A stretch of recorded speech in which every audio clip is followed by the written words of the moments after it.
This is Paul. Yeah. May 14th of 2018. Um, Let me see here. Hmm. Diagnostic impression. For the past 7 years, yep, Mr. Budnick has persisted in his belief that he was wronged. Yes. After his wife left him, he was no longer able to see his children.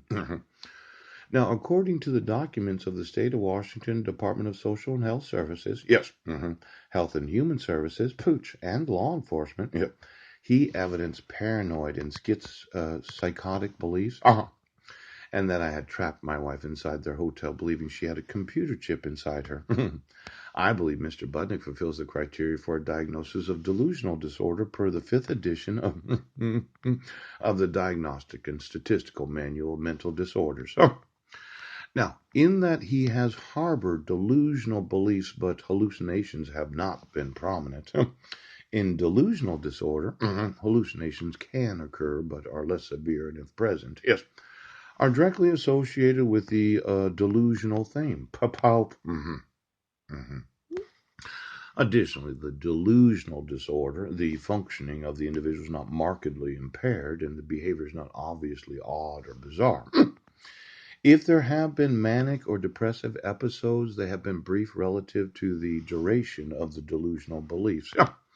Per the DSM-5 delusional disorder, persecutory type, applies when the central theme of the delusion involves the individual's belief that he is being, yes, persecuted.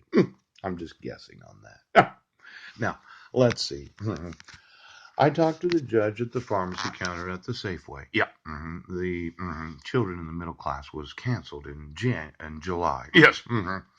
I say, well, I need to complete this and I need to respond within 90 days. Yep.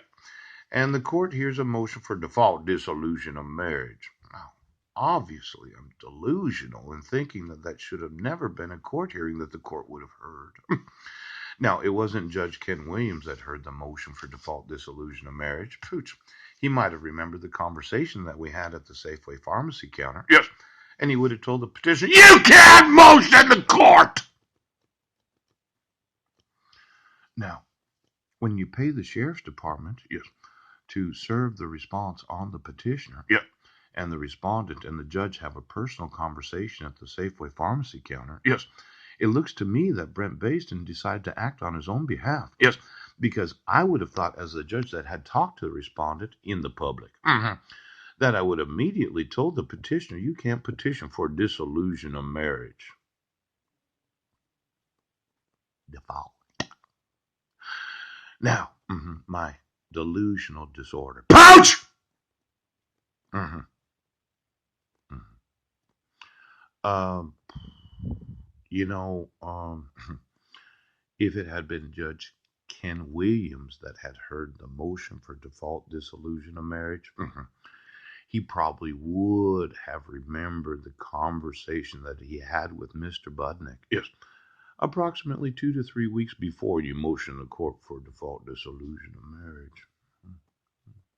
Seems somewhat fraudulent, devious, a victim of impersonation. Oh, oh boy!